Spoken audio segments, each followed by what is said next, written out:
Requesting connection. Established. Encrypted. We're live. The show you've been asking for. Advice, technology, and community. Linux first, all others second. This is Ask Noah.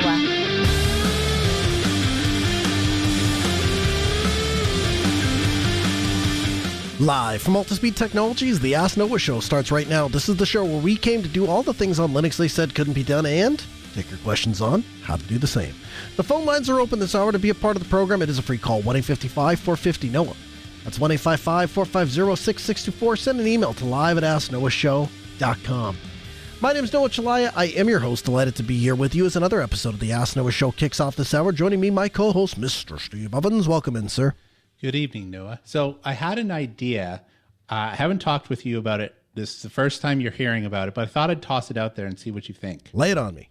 So I was reflecting while I was listening to our intro. I was reflecting on the fact that sometimes I really get into our pre-show conversations. So Noah and I and a couple of the producers get together and we talk about, the upcoming show and kind of do sanity checks and fact checks and all that sort of stuff. Mm-hmm. And it occurred to me that some of the stuff that we talk about, we don't put it out over the air, probably on purpose. There's a lot of reasons for that, right? Sometimes it's you don't want to just be yelling out into the void. But I wondered whether maybe at Self next year, we'd pick a topic and we'd kind of do a pre-show as almost like a presentation. Heck yeah.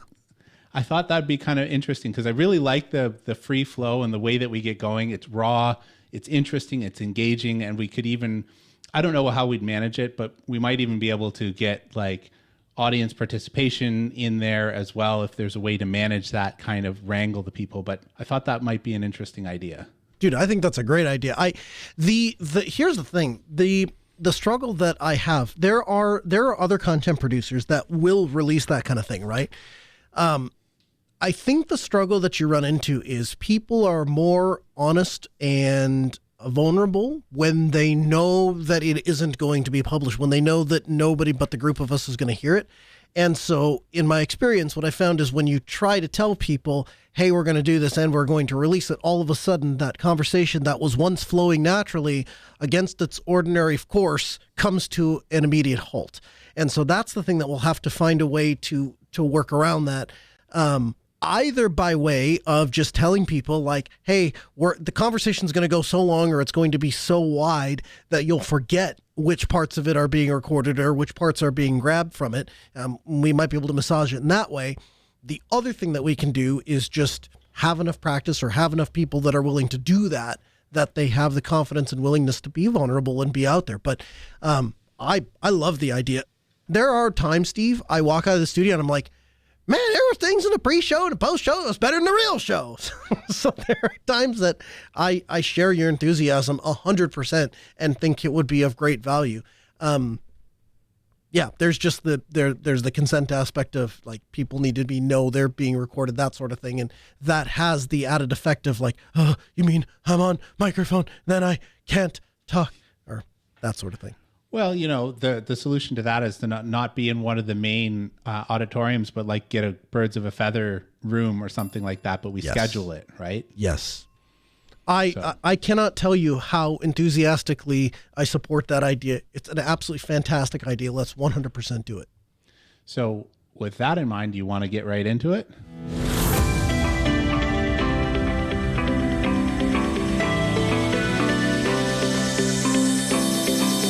Android's open nature set it apart from iPhone as the era of touchscreen smartphones began nearly 2 decades ago. Little by little, Google has traded some of the openness for security, and its next big security initiative could make the biggest concessions yet. In the name of blocking bad apps, Google has announced plans to begin verifying the identity of all Android app developers, and not just those publishing on the Play Store. Google intends to verify the developer identities no matter where their content, and their apps without verification won't work on most Android devices in the coming years. So we've got a little bit of revisionist history going on, and I want to make sure to clear that up. When we talk about, Steve, if I say the first smartphone, what do you think of? I think of the silly Android phone that I had that had the little ball to it. It was like the G1 or something, Yep. like the Motorola G1. Yep. Well, the little ball, wasn't that HTC? You're right. No, you're right. It was the HTC, and it had like a little bit of a curved, like a bend up to it, so that when you held the ball, the phone was facing the right way. So when I think of smartphone, I think all the way back to the handspring Trio module. And so it was the handspring visor, which was a spinoff of Palm. Palm had the Palm 5 and all of the Palm pilots. And a group of engineers broke off from Palm and founded a company called Handspring. And the claim to fame from Handspring was that it supported modules that you could plug in. And one of the modules that you could plug in was a phone. And so you could actually make phone calls, but the idea was that you could dial the phones and run the phone app on your handspring visor. That later became the Trio, which was Palm's attempt at a smartphone. And that was around a good solid 5, 6, 7, maybe 8 years before the first iPhone was out. And then, of course, followed Google. The reason I bring that up, and the reason I think it's pertinent to our ongoing discussion, is when you bought a Palm device or when you bought a handspring device, you owned that device. You pulled it out of the box, you paid for it, it was yours. You could choose what applications you wanted to download onto it. They could be applications that were from anywhere on the internet, and you would download them and you could place them onto that computer because it was yours. And then came along the iPhone, and it sort of began to curtail the experience of here's what a smartphone looks like. And then, of course, Android came out, and, fast forward 20 years later, here we are. The thing that I think is interesting is in that history, at some point, we gave up administrative access to the device. At some point, we said you cannot trust the user with a privileged user account, and the user must be an unprivileged user. And at that point, we gave up administrative access to these devices, and we really never looked back. And I guess I would ask you, Steve, did that, at the time that you lost the ability to have administrative access, did that bother you? Did it hurt you? Or were you one of the people that was like, every device I had, I found a way to root it, or I found a way to sideload things. So I never, everybody else gave up administrative access. I did not. I'm not sure that it really impacted me. So I had one of those Windows ones, the Windows CE ones. Sure. I actually used to, I guess, side-loaded Age of Empires on it and used to play in class back in university. It wasn't even called side-loading back then. I'm just trying to think. So I had a Palm, and I had that Windows CE device, and I had the HTC and all of the Android phones.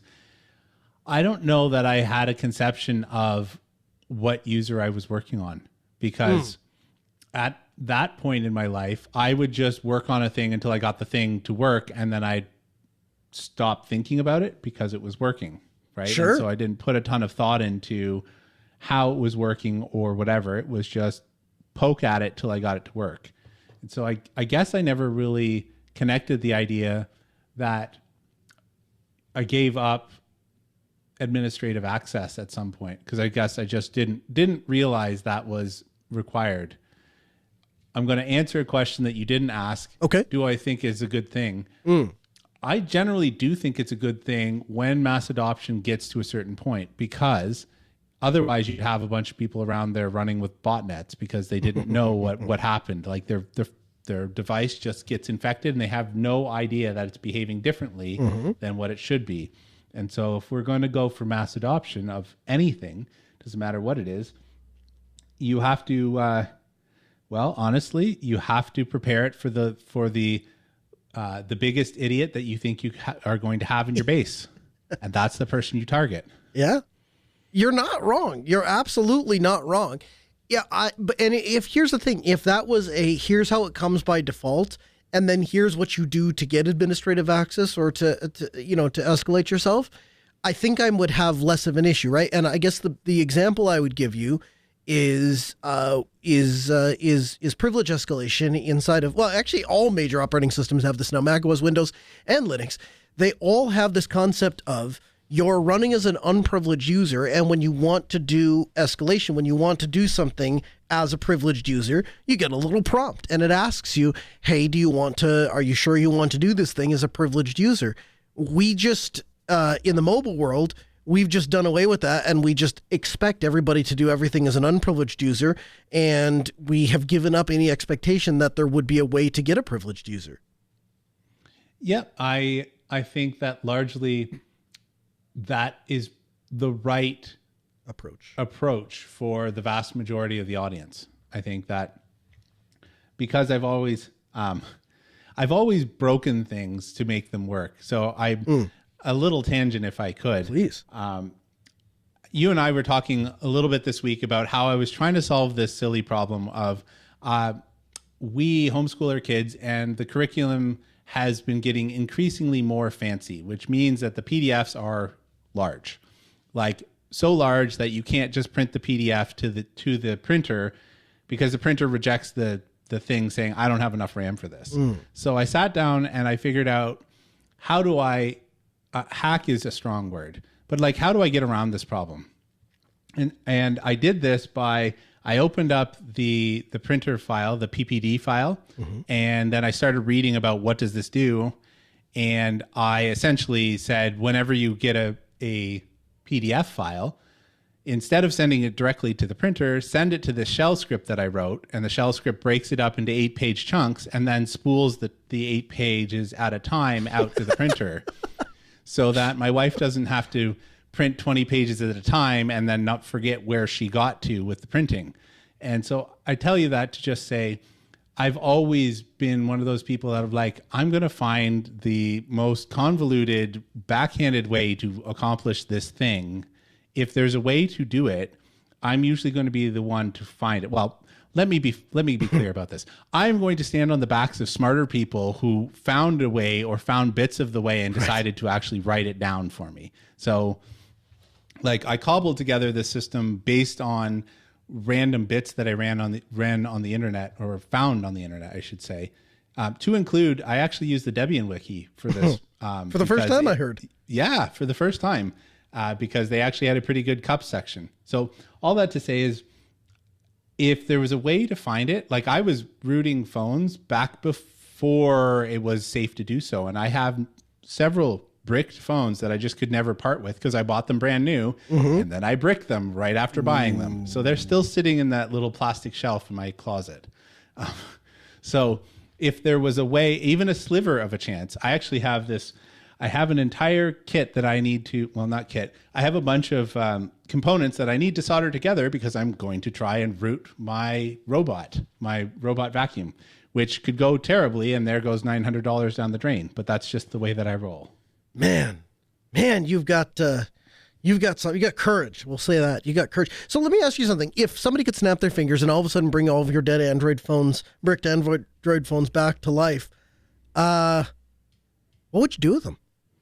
Oh, they would act as audio devices. Doesn't take much to do that. My kids would be overjoyed to have portable audio bookshelf devices.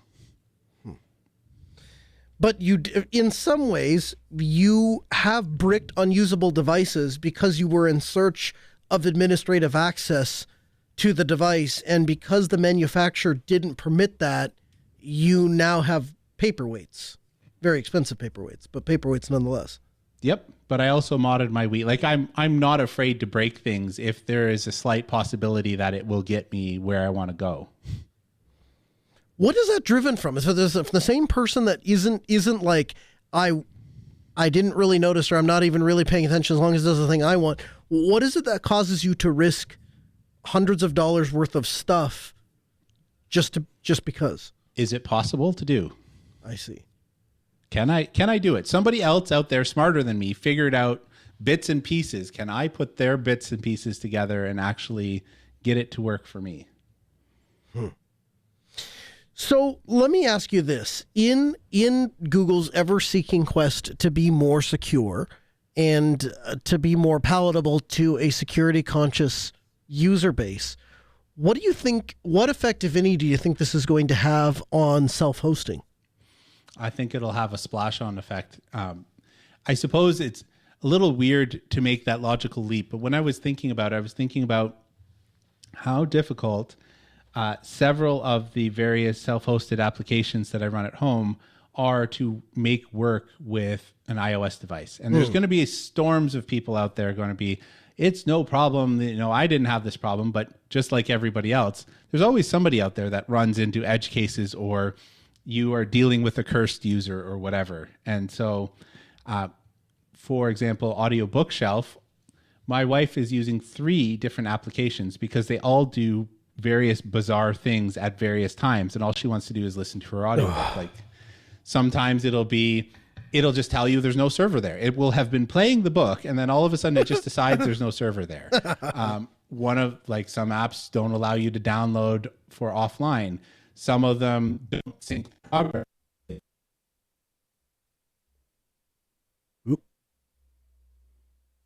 For the first time in the show's history. Apps. She actively uses all 3, and she just, when this one stops working, she just goes to that one. And this has been from between this and trying to get CalDAV to work, which, by the way, little tiny rant here, CalDAV on iOS is super annoying because you can't actually put the look back window on it. So it just decides how many days you can go back, and that's it. So if she wants to go and look, so she was like, all of my past like appointments, so she does hair, like all of my past appointments have disappeared. I'm like, what do you mean they've disappeared? She's like, they're not on the calendar. I pull up the shared calendar. I'm like, no, they're all there. I went back 5 years. They're all there. Look at her phone.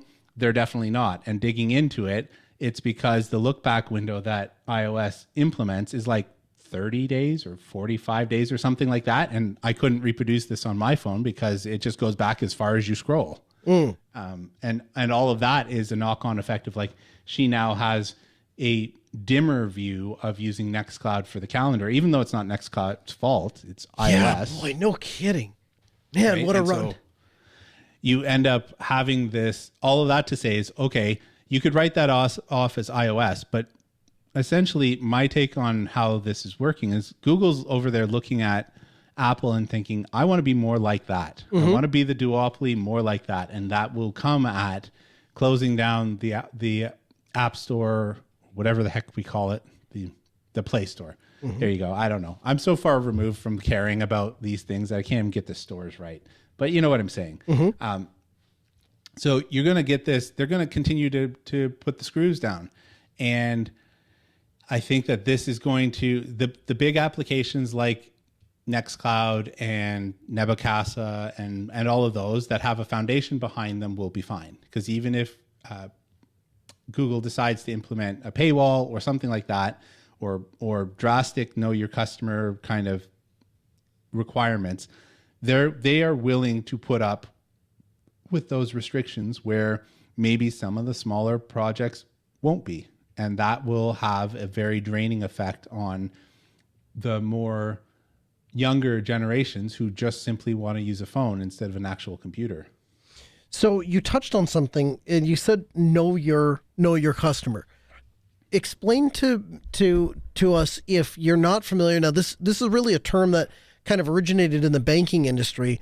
What does the term know your customer, what does that mean? I guess you could consider it like a mild background check. So depending on the level of detail they're looking for, it's your legal name, your address, your phone number, because as Noah has said many times, they try and tie your name to the phone number as much as possible, because then there's money attached to it. Like there's all kinds of stuff. When it's KYC and financial, they want credit card information. They might dig into your financial history. So for example, if you try and buy, I don't know, I tried to buy sats on a gift card one time, not thinking anything of it other than I don't want to tie something that this place that could be potentially a scam to just like root unlimited dollars out of. Turns out that I set off a whole bunch of red flags when you try and buy cryptocurrency on a gift card because of all the KYC stuff that happens, particularly in the West. So I set some financial flags off because I didn't want to give it access to a card where they could potentially drain a significant portion of funds from. So what was, if you don't mind me asking, what was the end outcome of that? Oh, I abandoned it. I completely abandoned the attempt. So whomever I was wishing to send money to, I was just like, nope, sorry, can't do it. This whole thing just fell apart. Here's the lesson I think that's buried in that example that you just gave. When the friction of you wanting to preserve you, is it safe to say you weren't giving any cryptocurrency to anybody doing something illegal? Correct. So you weren't just giving it as a payment for a podcast. Okay, so you weren't trying to fund any sort of illegal activity. You weren't trying to participate in any sort of criminal enterprise. You weren't trying to do anything shady. But the friction of trying to preserve your the friction of trying to preserve your privacy got to be such that you abandoned the venture altogether rather than complete the venture, because even if there was a way to do it in a privacy preserving manner, the barrier and the friction was too high for you to continue down that path. Yep. You know when the last time I saw this on a wide scale technical nature? SSL. SSL started this exact same route, right? We want to know your dog's name and your fingerprint and your DNA and all this stuff. And then the gods that be at VeriSign will tell you, yep, we did our due diligence there, Steve. That guy, he's who he says he is. When you go to blah.com, you know that he is the owner of blah.com. And that was great for the 9 people on planet Earth that wanted to go through that level of scrutiny to get an SSL cert for blah.com. You know what everybody else did? Unencrypted, didn't bother. Same thing you did. Said, hey, friction's too high, I'm just not going to bother with this.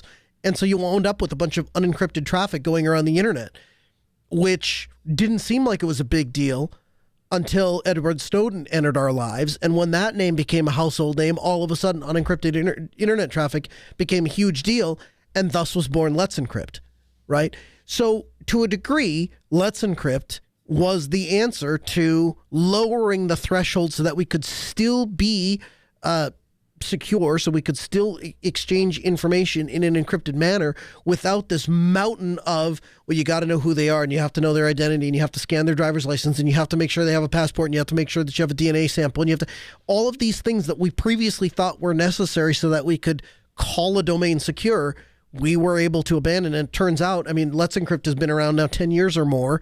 And I don't know about you, but I don't know of any widespread scams that have been perpetuated thanks to Let's Encrypt. Maybe the occasional person that, registers a domain and makes a lookalike kind of a deal. But for the most part, it's just made the internet a safer, better place. The other thing that I think is interesting about this know your customer thing, when did we make the decision as nerds that we were going to put more stock into a person's government identity than their username? I don't have an answer for that. Why do we do that? Like to a degree, there was, and I mean, it's not a perfect system, so don't get me wrong. But for years, actually, I take that back. It could be a perfect system, and I'll explain why. So I'll start with the imperfect part of it. The imperfect part of it is, yeah, you didn't know anything about that other person on the internet other than their username was, etc. And whatever that username was, they developed a rep, so to speak, on the internet. But you know what? We did fix that problem. You know how we fixed that problem? Key signing. And so you would go to a key signing party and you would raise your hand and say, yes, I am so-and-so, the screen name, and here's my key signing pair. And then from then on, you would sign things with your GPG key and everybody else knew that that came from you. And so we had a way of doing this. Now, was it elegant? Was it perfect? Were there problems? Of course, and of course. But in the end, the nerds found a way to get together and prove when I say I'm this username and the message comes from this username or the code comes from this username, you are to trust it because, and then there was a method in place to do that. At some point, it seems like the two big software companies on planet Earth decided that wasn't good enough, and they, not you, they, not the nerds, they will be the arbitrator of what is safe and what is unsafe. And Google has now decided they're going to jump in the same bandwagon as Apple to say, we will take your government ID, we will tie to your government identification, and that, not the username, not a cryptographic signing key, that will be the thing that says you are allowed to publish software, you are allowed to do this thing. If I was to take it one step further, then the thing that we're very close there now, we're not quite there yet because there's still other ways to do it, but I think we're very close to being on the verge of this is certainly the most predominant way to do it, and soon may be the only way to do it. We have now embraced the 3 big, colorful, glowing stores. You get your choice. You can go into the red glowing store, you can go into the glowing blue store, or you can go into the glowing pink store. But you will pick one of those colors, you will go into the glass box that glows one of those colors, and you will say, may I please have my next technological device? And they will hand you from one of the 2 software manufacturers the fruity phone or the robot phone, and those are your 2 choices. And then you walk out of the store and say thank you, and you plunk down a few $1,000s, and a few years later you can come back and get an upgrade to your technology. But that is the way that you will consume technology. You will purchase the technology from the big glowing colorful box from one of the 2 software companies that are blessed by the big glowing colorful box, and you will run the software that the 2 software companies say that you can run on their device that they will let you use. And then when that runs out of life, or when they want you to buy another one, headline, this is from the Register. The pending release of Apple iOS 26 could see around 75 million iPhones rendered obsolete, generating more than 1.2 million kilograms of e-waste globally, according to new research. Translation: you'll buy the thing for $1,000, which, by the way, I've said this before, I'll repeat it again. My grandpa would roll over in his grave if he found out there were people paying $1,000 for a phone that you couldn't change the battery in. And in 2 or 3 years, not because there's anything wrong with the phone, but because it was designed by its creator to become obsolete, you'll throw it in the trash and you'll go buy another one. And that's going to create millions of kilograms worth of e-waste because, frankly, we're too cheap and lazy to do anything else with it. So, of course, we're going to go throw it away and buy a new one. And when you back out and look at the 30,000-foot picture of, if I started from the premise of I want to own my technology and I want to be in control of it as an administrative user, and I get to, well, you've got colorful glowing boxes, and you buy the thing that they tell you you'll buy, you'll use it for how long they tell you can use it. With software they'll tell you that you can use it on, and then you'll throw it away and do it all over again. I'm not real excited, Steve. I'm not sure why. That sounds like a perfect world. You don't have to make any decisions, and you'll always have the newest device. You'll be super secure that way. Super secure. That's what I'll why be. not? Yeah. Because you'll have the newest device, and you know what? You don't have that 3-year-old hunk of copper sitting around, because I'm sure someone will find a way to exploit the old copper in your phone. And, sure. You know, I just think that all they're doing is they're really looking out for your best interest. It sounds like it.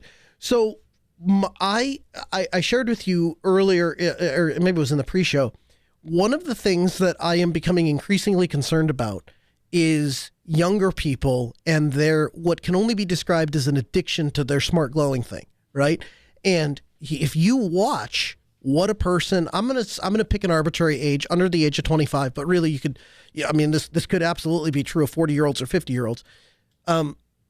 Watch what happens when they don't have access to a device, or when the safety of that device is in jeopardy, and they have a physiological reaction. You can watch them become physically stressed over the lack of being around their device, and you can see it in people. And every so often you will interact with somebody who will just, I gotta have my phone, gotta have my phone, and the question becomes, why? What's happening? What is going to happen what do you think is going to happen if you don't have that phone? And the scary part is, Steve, they can't answer that question. It's not like, well, my mom's in the hospital and so she could die at any moment and I want to be there in the moment of. It's nothing like that. They don't even know why it is they have this physiological draw to be attached to this thing, but they feel like they have to be attached to this thing.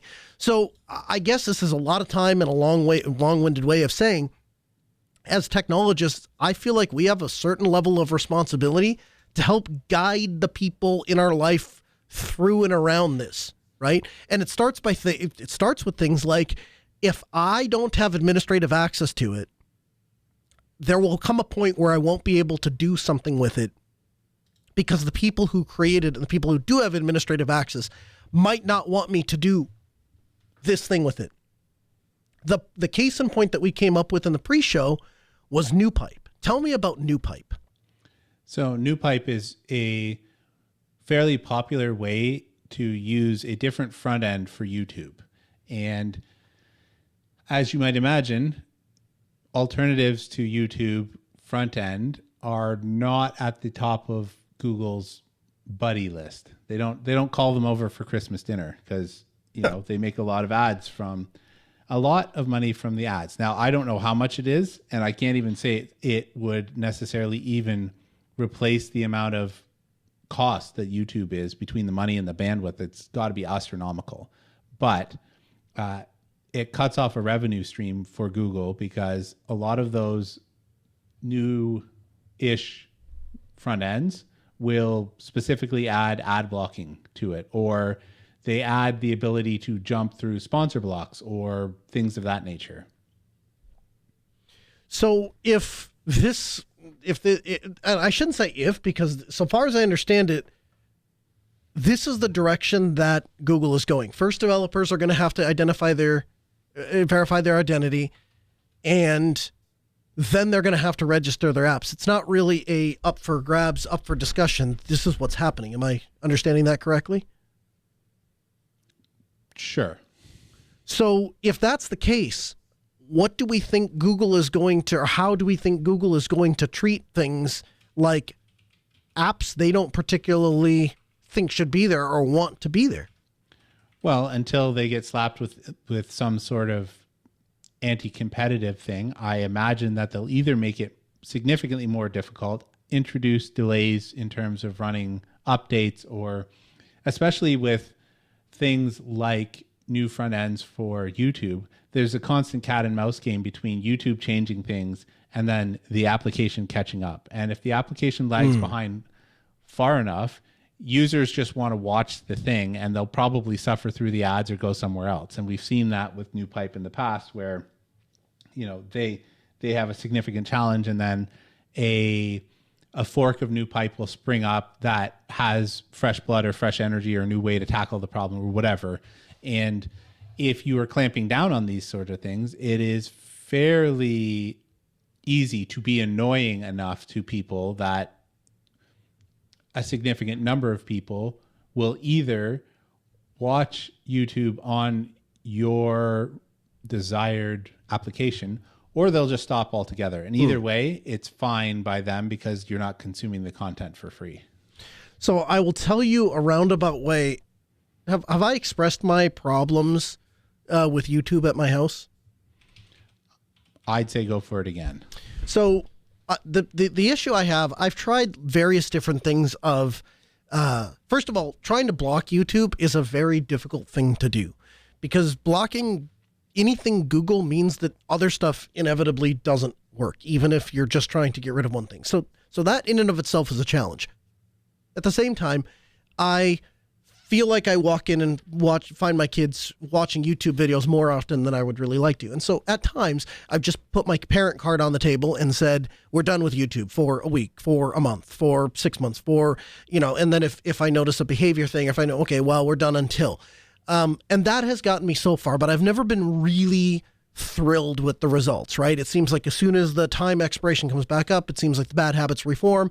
And at some point, I know that I'm fighting a losing battle. At some point, they're going to move out of the house and then all is lost. So I really have a limited amount of time to fix this problem permanently. And I've been struggling with how to do that.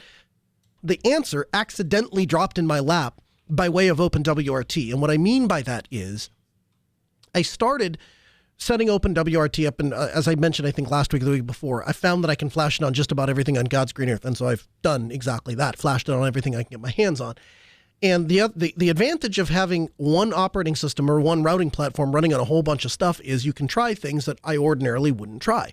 And one of the things I wanted to try was, can I set it up such that it only connects to a VPN and just stays connected to that VPN, and then it dies if it doesn't have access to that VPN? The idea being forcing clients or whoever else to say, hey, it's a router that only gets you to one specific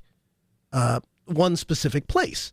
And so that worked. It worked really well. In fact, it worked so well that I thought to myself, I wonder if I take my chosen VPN provider for anonymous internet and I were to just whole hog switch my entire house over to it. So for a few days, I just had a separate access point and a separate network setup that I was connecting to just to see how it would work. And I was actually really impressed with how well that worked for day-to-day stuff. And so this last weekend, it was a long weekend, and I got a little bit ambitious. And so I literally unplugged my router, my main router, and I plugged the OpenWRT router in between my modem and my router. So if you're following the path here, it goes ISP's modem, goes straight into OpenWRT, which has a direct and the only connection out is to a VPN server. So it drops me into a data center in California.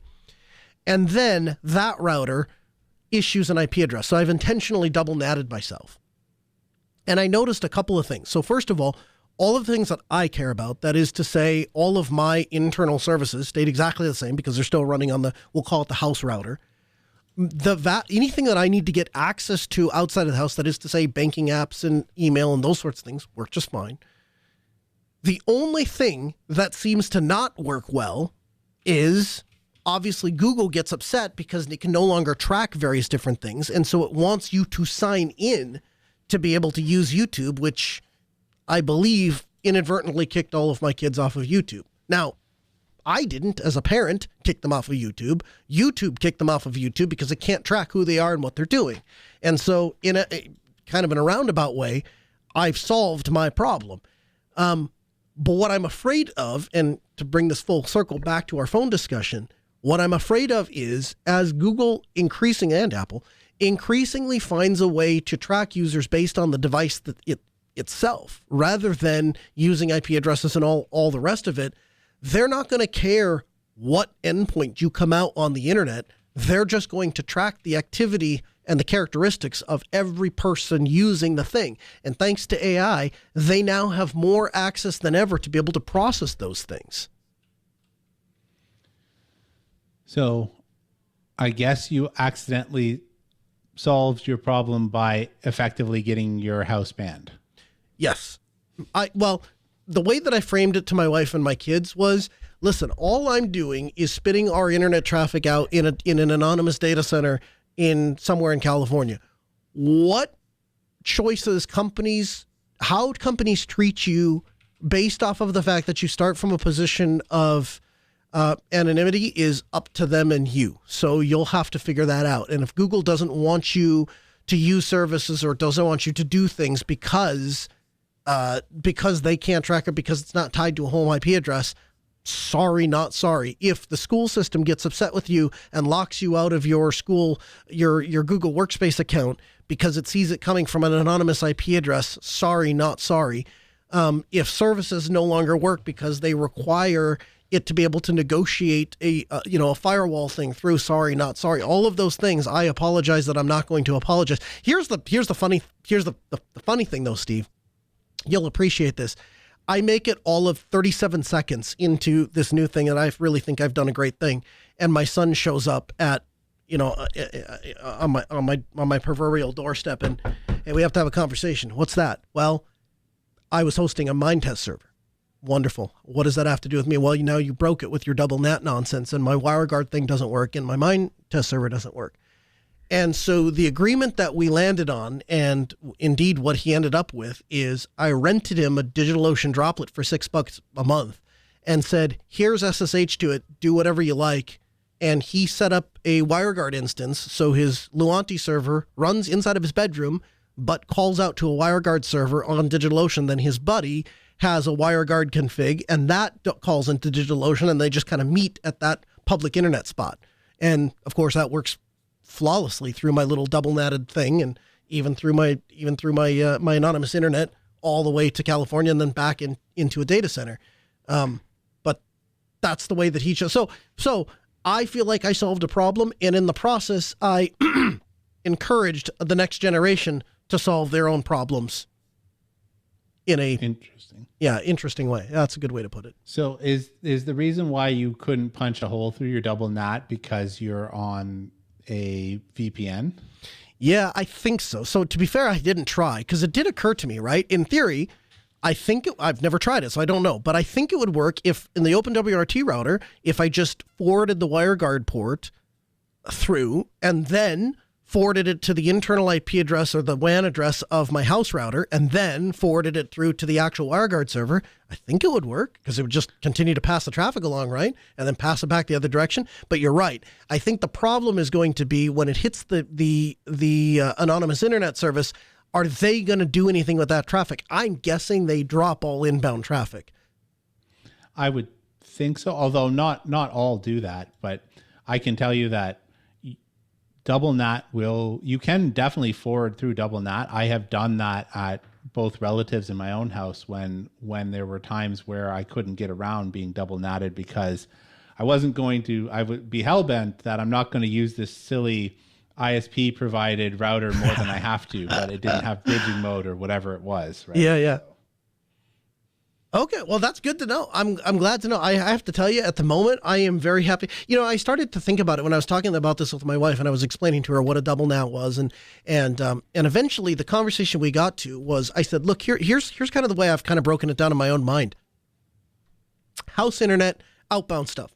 I'm trying to get out to the world, and increasingly there is a threat vector that wants to track information and penalize me for reaching out. So I'm going to treat that as one thing.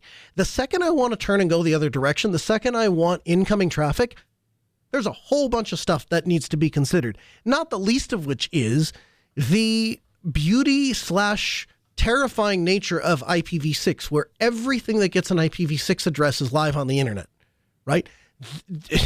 Even though we didn't set out for NAT to be a security thing, it was really more a function of like, oh, geez, we gave everything IP addresses on the internet, and now we're running out of IP addresses on the internet. What to do? I know. We'll NAT them, and we'll have private IP addresses behind here, and then only certain things will get the public ones, and then we'll share the public ones with the private ones.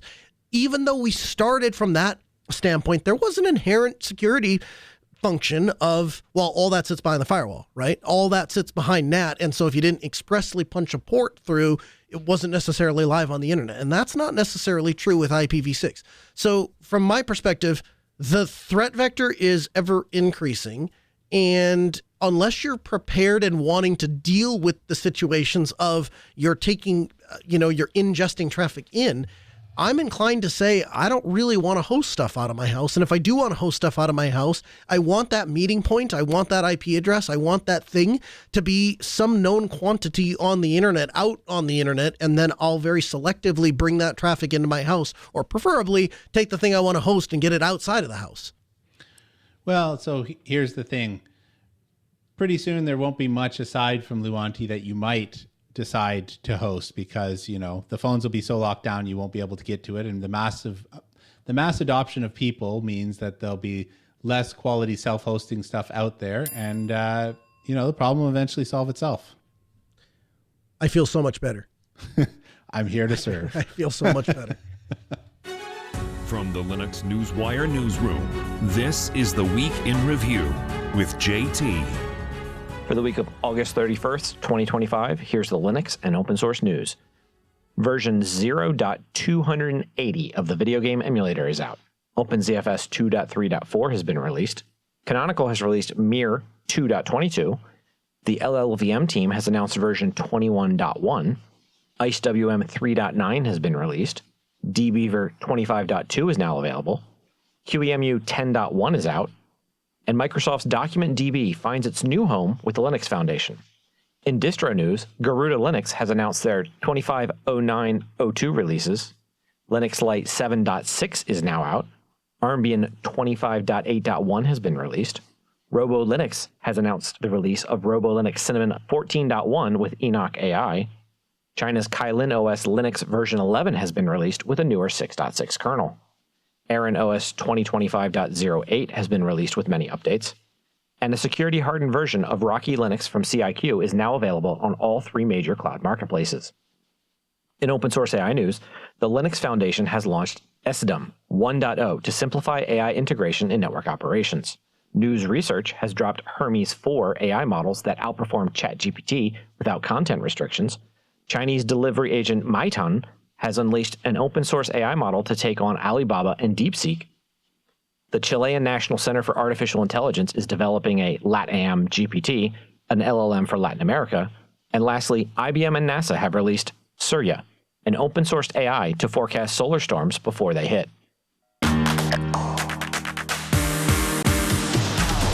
Microsoft is discontinuing support for Windows 10 on October 14th, 2025, after which the operating system will no longer receive updates or any security patches. All software eventually reaches end of life, but this one is particularly noteworthy because of the enormous amount of computers, potentially in the hundreds of millions, that are still running Windows 10 with less than 2 months to go. So, Steve, what's the over-under? Do you think that either A, these companies have the money, they've got it all budgeted, they all know the deadline's coming, they're just waiting, Steve, to pull the trigger, but they're all ready. They've got the money, they got the budget, they got a plan, they're just waiting to pull the trigger. Or, option B, everybody's going to get sidewinked, and October 15th is going to come along, and they're going to say, what now? What got discontinued? What's going on here? What? All my they're all out of date?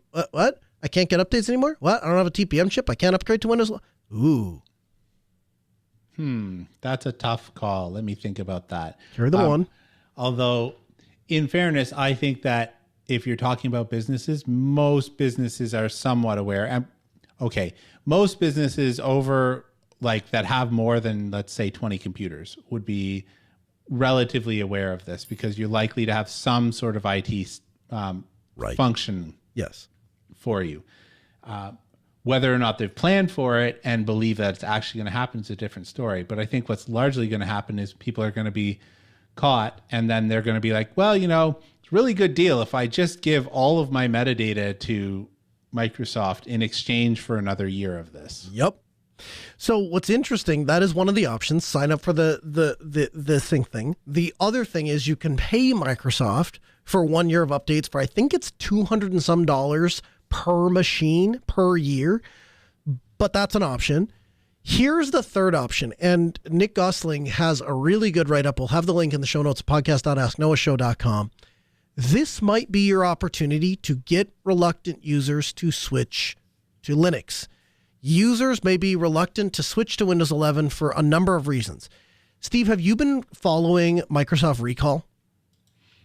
I mean, I'm definitely aware of it. So for people that are not familiar, Microsoft Recall is let's say, in a generous way, an AI to help you remember everything that you've done on your computer by taking screenshots, storing them securely, so that you can ask the computer any number of things about things that you have done in the last little while. I don't know what the retention policy is around that. Does that about cover it? That's pretty close. The only thing I would like just a minor point of correction. When you say securely, what you meant to say was unencrypted on a partition on the hard drive that then Microsoft then pulled the features out and retooled to be more, air finger quotes here, secure. Well, yeah. I mean, I was going with the updated version, right? Yes. So the updated version of it is very secure. Secure. Rock solid. Sure. It's like Fort Knox. Rolling your own crypto type secure. Like, I'm going to base 64 encode this JPEG and nobody will figure that out. They'll never know.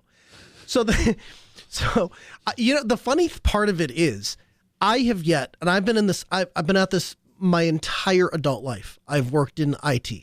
I've yet to meet the person that's like, you know what I was hoping? I was really hoping that you'd screenshot my machine and everything I do would get uploaded to a thing that I could then search to take me back to find the thing that I was working on. Because I don't want to save it in text or anything like that. And I definitely don't want to organize my own files. And I never, ever, ever look at anything on the screen that I wouldn't want, indexed and searched and all that. That never happens. So this would be a really helpful feature. That, weirdly enough, I've never had that conversation. Had a lot of people ask for a lot of things, a lot of them very strange. That's not really ever come up. Not once. Ever.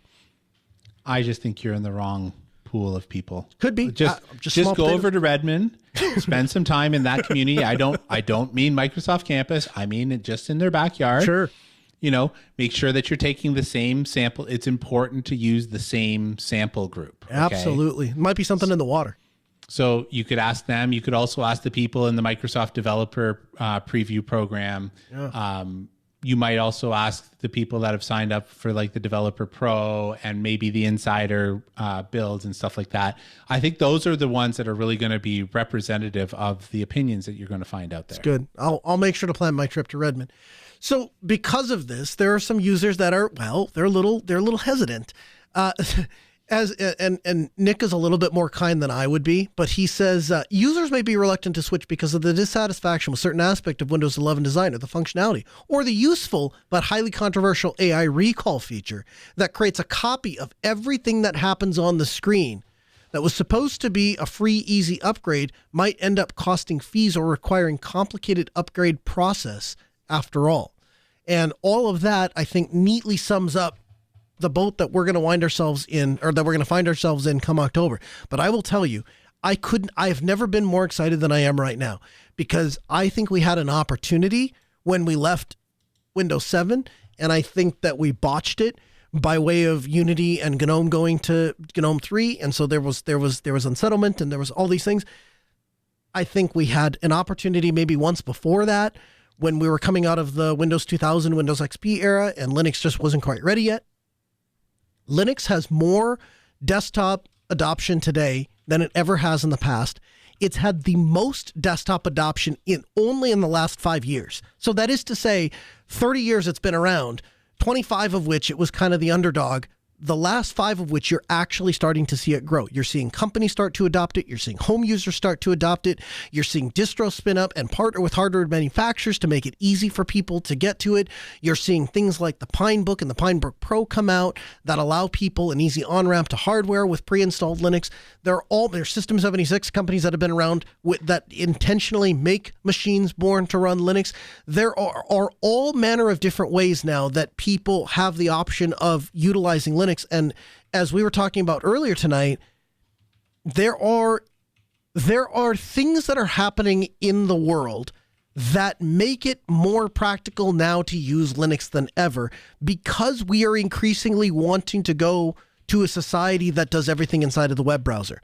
So my plea to you, and I think, Steve, your plea to people would be, go find people that are in a bad bind with Windows 10. And if it's at all possible, convince them or let them know Linux is an option to move to. And the more the merrier. Sure. The more the merrier. Why not? I know how passionate you are and how much you care about the decisions that other people make, right? Well, I wouldn't be opposed to people being on, let's say, a run-of-the-mill distro and mass adopting Steam. I'd take that. Yeah. So, if your life is anything like my life, you become tech support for everybody during Christmas. You get asked around the holidays, what am I buying for Christmas? As people start to see scarygrams in the news and even popping up on the machines, they're going to ask you, what do you think I should do? How should I deal with this? Or whatever, Ask you can start by saying, do you have any weird esoteric software that you just can't part with? If the answer to that question is yes, well, go buy a new Windows 11 machine or run a Windows 11 VM. If the answer to that question is no, there are other options. Help guide people to those other options. This is Ask Noah. AskNoahShow.com.